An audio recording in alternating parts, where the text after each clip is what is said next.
Goeiedag julle. Rihanna weer saam met julle van die Bybel in 1 jaar. Vandag spandeer ons tyd saam uit Lukas 17 vanaf vers 1 tot 10, waar Jesus vir ons 4 kragtige lesse gee oor hoe ons as sy kinders moet leef. 'n Lewe van geloof, vergifnis en nederige diens. In vers 1 tot 2 waarsku Jesus ons om nie 'n struikelblok te wees vir ander mense nie. Ons besef nie altyd watter groot impak of invloed ons leefwyse en voorbeeld as Christen op die mense om ons het nie. Die manier hoe ons praat, optree en ander hanteer, kan iemand of nader aan Jesus trek of verder wegdryf.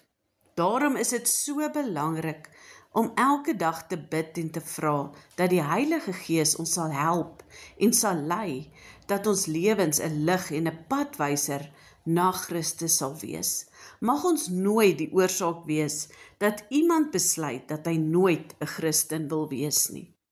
Dan gaan Jesus verder en leer ons in vers 3 tot 4 van vergifnis, dat wanneer iemand teen ons sondig, ons dit moet aanspreek, maar ons moet ook bereid wees om te vergewe wanneer iemand berou het, selfs as dieselfde ding keer op keer gebeur, selfs 70x7 keer.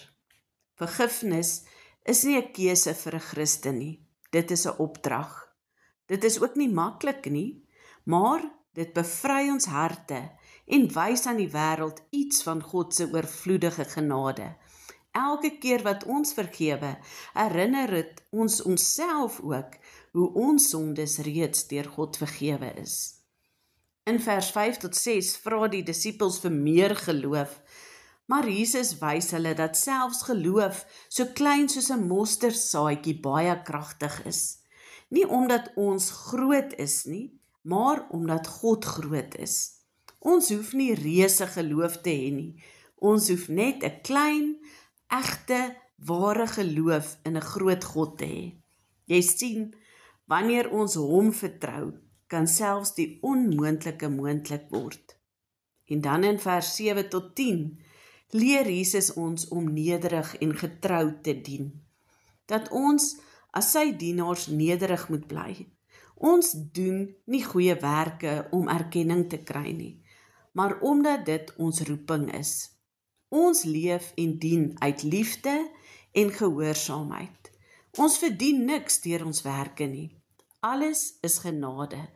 Daarom leef ons nie om onsself te verhef nie, maar om hom te eer.